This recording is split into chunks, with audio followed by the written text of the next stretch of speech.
Varicose veins కి సరైన చికిత్స కోసం సంప్రదించండి ఎవిస్ హాస్పిటల్. నమస్తే రస్తా గారు. నమస్తే ఉషా.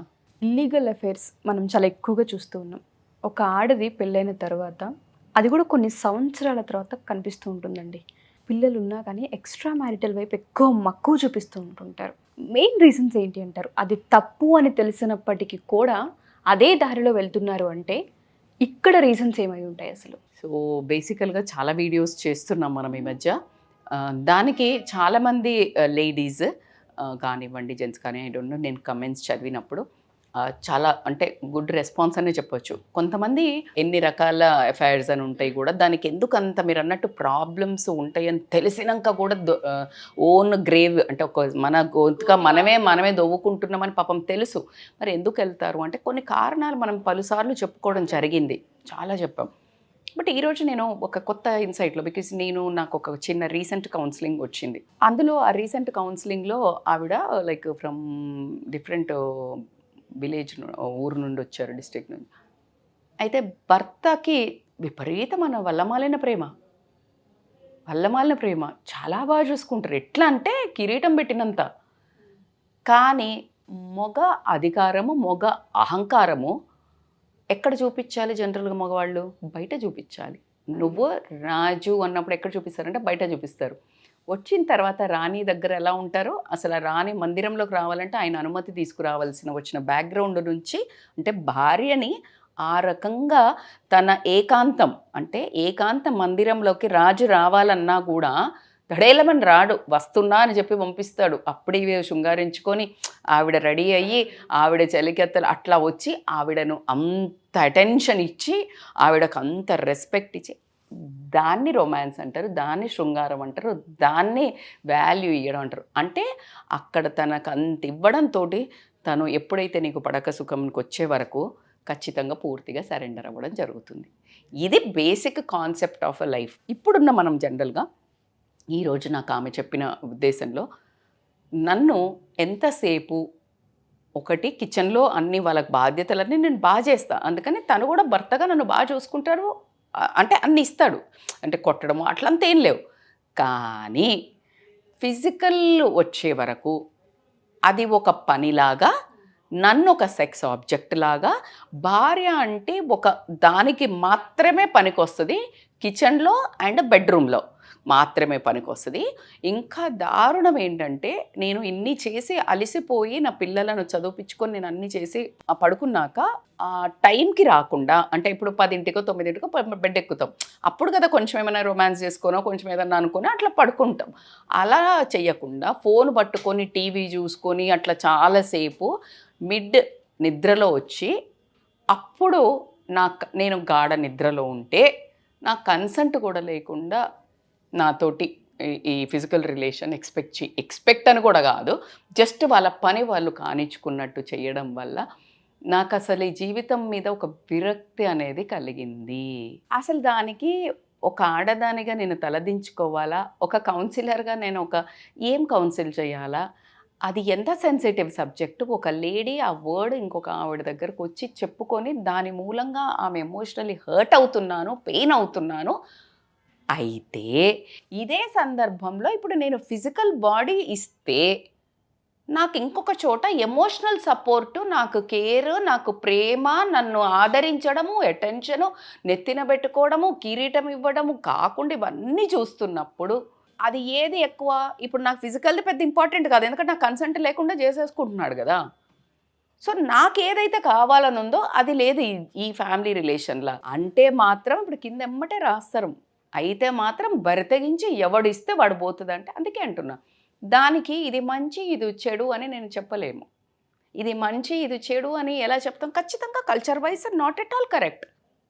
మరి ఏ కల్చర్లో రాసి ఉంది భర్త రేప్ చేయొచ్చు, భర్త భార్యను అలా ఒక సెక్స్ ఆబ్జెక్ట్గా చూడాలి అని ఎక్కడ రాసి ఉంది? మరి మీరే మాట్లాడుతున్నారు ఈ కల్చర్, మేడం మీరు చెడకూడదు కాదమ్మా. నేనేమంటున్నా, ఈ చిన్న వీడియో చూసి మీ ప్రవర్తనను మార్చుకొని శృంగారం అనేది ఏదైతే ఆ రొమాన్స్ అనేది ఏదైతే మీరు అనుకున్న సెక్స్ అనుకునేది ఆ 5 నిమిషాలు ఆ 2 నిమిషాలు ఫిజికల్ ప్లెజర్ కాదు, కిచెన్ నుంచి తీసుకుంటే బెడ్రూమ్లోకి వెళ్ళినాక నువ్వు చూసే విధానం, నువ్వు మాట్లాడే మాట, ఆమె మాట్లాడుతుంటే వినేటప్పుడు నువ్వు చూసే విధానం అక్కడి నుండి స్టార్ట్ అవుతుంది. అక్కడి నుండి అసలు రొమాన్స్, సెక్స్ స్టార్ట్ అయిపోవాలి. ఇక్కడ బెడ్రూమ్లోకి మాత్రమే వెళ్ళి నువ్వు ముట్టుకొని ఫిజికల్గా పట్టుకొని నువ్వు ఇంకేదో చేసి లైట్లు బంద్ చేసేది కాదురా బాబు. అది అయ్యే వరకు దాని మీద ఒక ఎవర్షన్ వచ్చేసింది. ఇప్పుడు లేడీస్కి చాలామంది ఒక ఏజ్ వచ్చాక కూడా ఇప్పుడు ఏంది ఏజ్ అనే అంత తీసుకొచ్చారు. బేసికల్గా అది కాదు కదా. అసలు ఊరికే కూర్చొని ఇద్దరు కలిసి పక్కన కూర్చొని ఇట్లా పెట్టుకొని ఇట్లా ఒక ఆయన మీద ఇట్లా ఊరికే ఒరిగి ఆ సినిమా చూడటము, TV that is also called as a romance or sex man. అసలు అది ఒక నిమిషమే ఉండిపోద్ది. ఇది ఎంతవరకు ఇస్తుందో ఆ హ్యాపీనెస్, ఆ ప్లెజర్ మీరు చేసి చూసి నాకు కమెంట్ చేయండి. మేడం మీరు మరి డౌటే లేదు, నేను చాలా పర్సనల్గా వెళ్ళి మాట్లాడుతున్నా. ఎందుకంటే ఆ పర్సనల్ ఆ బ్యూటీ ఒక్కటి, ఆ ఎమోషనల్ టచ్ తెలియక, ఇప్పుడు నేను వీళ్ళని ఈ సంసారాన్ని పిల్లల్ని కన్నా కదా తెలుసో తెలియక కథ ఇట్లనే పార్టిసిపేట్ చేసిన, పిల్లలు పుట్టినరు, వాళ్ళని పెరగడా ఇక గొడ్డు చాకిరి చేస్తున్నాం. ఈమె గొడ్డు చాకిరి చేస్తుంది, వండా పెట్ట. అది కాదు కదా. అసలు అన్యోన్యమైన బంధం ఏంటిది అని అంటే, అసలు రాముడంతటి వాడే సీతను ఆ అడవిలోకి వెళ్ళినా అసలు వాళ్ళ రొమాన్స్ అంటే వాళ్ళు అలా చూసుకొని అలా పెడుతున్నప్పుడు అసలు ఒక్కొక్కళ్ళని చూసుకుంటుంటే అసలు అద్భుతంగా రచించారంట. వాళ్ళ శృంగారాన్ని వాళ్ళు రచించిన దాన్ని అసలు ఆమెను చూసుకునే తీరు కానీ, ఆవిడ ఆయనకి అసలు అద్భుతం అంటది. అది అసలు మనం నా భూతో నా భవిష్యత్తు. మనకిప్పుడు చేసే దాని గురించి ఈ పాన్ వీడియోస్ చూసి పిచ్చిగా అడ్డమైన అన్నీ చూసి, లేకపోతే ఇట్లుండాలి ఒక హీరోయిన్ని చూసో ఐటమ్లు సాంగులు చూసో అది కాదు కదా. సో ఇవన్నిటిని మీరు ఇట్లా సెక్స్ ఆబ్జెక్ట్గా ఒక లేడీని చూసి మీ భార్యను కూడా అట్లనే చూసే వరకు ఆ భార్యలో ఎమోషన్స్ చచ్చిపోయి ఎమోషనల్గా ఎవరైతే కనెక్ట్ అయ్యి ఇస్తారో విలువను, ఆమెకి నీకు ఫిజికల్ బాడీ ప్రైమరీ, ఆమెకి సెకండరీ. ఎస్, మనిషి ఎమోషనల్గా ఇప్పుడు ఫిజికల్గా పోతేనే చీటింగ్ కాదు, ఇల్లీగల్ అఫైర్స్. ఎమోషనల్గా కనెక్ట్ అయినా కూడా అది చీటింగే. మరి నువ్వు ఎవరు ఛాన్స్ ఇస్తున్నారు? హస్బెండే ఛాన్స్ ఇస్తుంది. అవునా కాదా? ఇప్పుడు నువ్వు హస్బెండ్ కంచె కడతారు రా తల్లి. ఇప్పుడు పొలాలు ఉంటాయి కదా, పొలాల్లో కంచె అంటారు. అంటే ఇట్లా ఒకటి కడతారు. ఎప్పుడు ఇంకొక ఎద్దు ఏమైనా వచ్చే తింటుంది నీ కంచెను, అది వీక్ ఉన్నప్పుడు. అవునా కాదా? ఆ వీక్ ఉన్న కంచె నీ రిలేషన్ నువ్వు కూడా కాదు. ఆ రిలేషన్లో మరి నువ్వు కావాల్సుకొని ఏ మగవాళ్ళు చెయ్యర్రా బాబు. ఇప్పుడు నేను అందరి మగాళ్ళకు కూడా చెప్తున్నాను, ఖచ్చితంగా నాకు తెలిసి ఒక 15-20% అహంతో ఆ రూడ్గా చేసేవాళ్ళు ఉంటారు. 80%కి అవగాహన లేక, అవగాహనలో మనకేంటి, మనకు అసలు ఇదంతా ఏముండదు, మనం గొడ్డు చాకిరి చేసినామా, పాపం తండ్రులు భర్తలు పోయి సంపాదించుకొచ్చినామా, అసలు ఇక ఆడెవడనో బాస్ని ఇంప్రెస్ చేయడానికి, ఆ లాభాలు బిజినెస్లో కట్టడానికి పెట్టిన ఎనర్జీ ఈ సంసారాన్ని బాగు చేసుకోవడంలో 5% పెట్టకపోవడం వల్ల వచ్చే ప్రాబ్లమ్సే, కాన్సిక్వెన్సెసే. ఎప్పుడైతే భర్త భార్యతోటి అందులో 25-30% అసలు నన్ను అడిగితే ఆ రేషియో పర్సంటేజ్ ఇటు మార్చి అటు పెడితే ప్రొడక్టివిటీ అంతకంటే ఎక్కువ ఉంటుంది. ఎందుకంటే వెన్ ద పాజిటివ్ అట్మాస్ఫియర్, నీ భార్యకి నువ్వు ఇచ్చే అటెన్షన్ తోటి నీకు ఒక పాజిటివ్ ఎనర్జీ ఇస్తుంది కదా. నువ్వు బయటికి వెళ్ళి చాలా మనకు రాజులు ఇట్లా పెట్టి పంపిస్తారు. ఎందుకంటే ఆమె నిన్ను పంపించేటప్పుడు నా భర్త తిరిగి వస్తాడు, నా భర్త తిరిగి కావాలనే పాజిటివ్ ఎఫర్మేషన్తో పంపిస్తుంది. కాబట్టికే భూప్రపంచంలో ఆమె నీకు ఇచ్చేంత శక్తి, ఆమె నీకు ఇచ్చేంత పవర్ ఎవరు ఇవ్వరు. కాబట్టికే పెళ్ళి కాక ముందుకు తల్లి, పెళ్ళి అయిన తర్వాత భార్య అనే ఎదురురా, బొట్టు పెట్టు, నోట్లోకి పెరుగు చీనీ పెట్టు. ఎందుకు పెట్టారు? బికాజ్ ఆమె నీకు అంకితం అయిపోయింది, ఆమె నీ మంచి కోరుకుంటుంది, ఆమెకి నువ్వు బాగుండడం అనేది ప్రియారిటీ ఇన్ లైఫ్. నీ ప్రియారిటీ ఏంటి?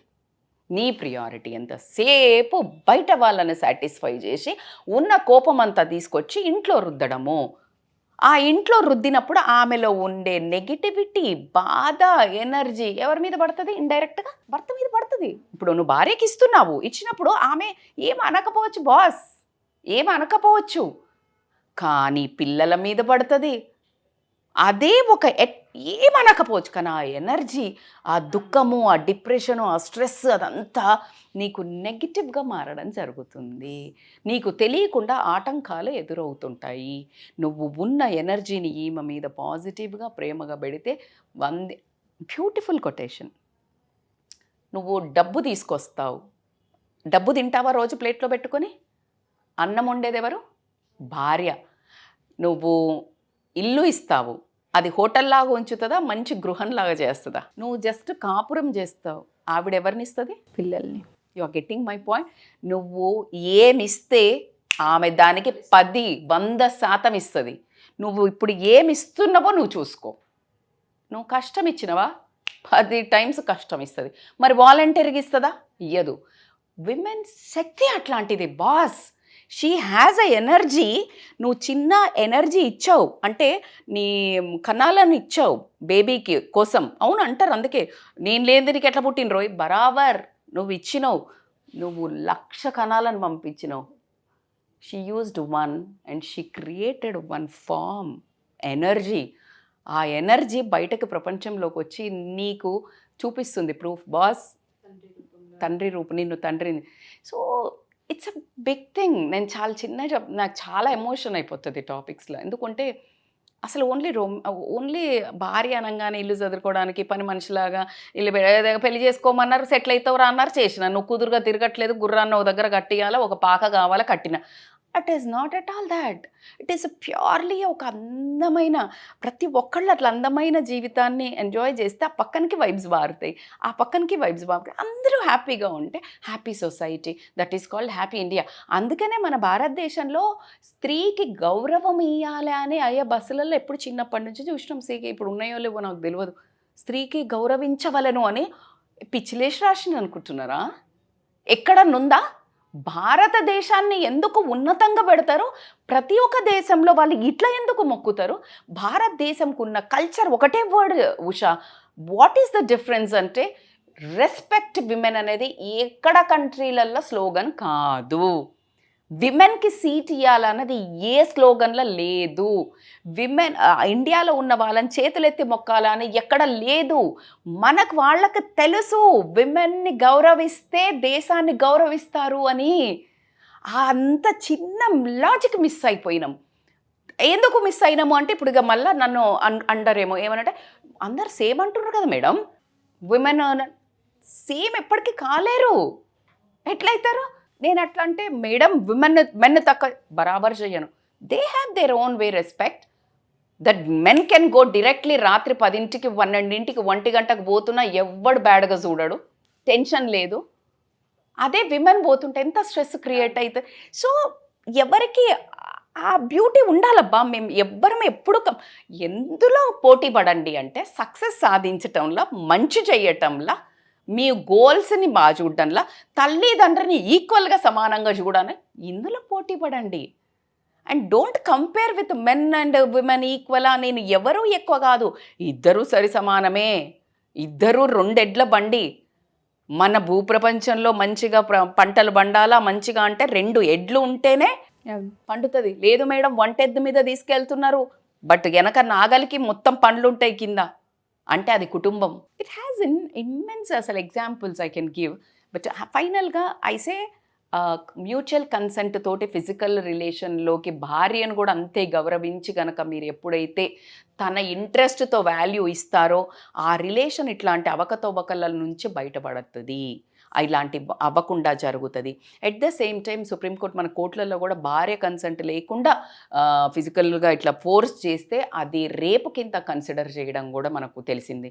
అంత బాధాకరమైన విషయం చేయండి అంటే ఎంతమంది అండర్గో అయితే ఆ జడ్జిమెంట్ వచ్చి ఉంటుంది మీరు గమనించండి. వీఆర్ నాట్ టేకింగ్ ఏమైనా గివే చేస్తారా అంటే అరే భయ్ అది పెద్ద జడ్జిమెంట్కే వచ్చింది. It's a big topic. So భార్యకి వాల్యూ ఇవ్వండి. భార్యతో మీరు ఫిజికల్గా వెళ్ళేటప్పుడు కన్సెంట్ తీసుకోండి. కన్సెంట్ అవసరం లేదు అంటే అసలు కన్సెంట్ అవసరం లేనట్టు అంత ప్రేమ చేయండి. అంత ప్రేమ చేసినప్పుడు ఆ మనస్సును మీరు నొప్పించకండి. నొప్పించినప్పుడు అది అసలు వాళ్ళకి వాల్యూ కానప్పుడు వాల్యూ కానిది ఎక్కడైనా ఇచ్చేస్తారు కదా. సో కాబట్టికే మీ జీవితం ఖచ్చితంగా మీ ఫ్యామిలీలోనే మీ భార్య దగ్గరే ఉంది. మీ హ్యాపీనెస్ మీ ఇద్దరు హ్యాపీగా ఉంటే ఒక టీం అయినరు అనుకో మొత్తం గెలుపు మనదే, అంటే పిల్లలు మన మాట వింటారు. సో కాబట్టికే become 1 team, be a happy beautiful wife and husband family అని మాత్రం చెప్తాను. వండర్ఫుల్ నరేషన్, చాలా బాగా ఎక్స్ప్లెయిన్ చేశారు. చాలామంది ఫ్యామిలీకి ఎస్పెషల్లీ భార్య భర్తలకి ఈ వీడియో చాలా హెల్ప్ అవుతుంది, ఇంపాక్ట్ని క్రియేట్ చేస్తుంది. థ్యాంక్ యూ రజిత గారు. Thank you so much Usha.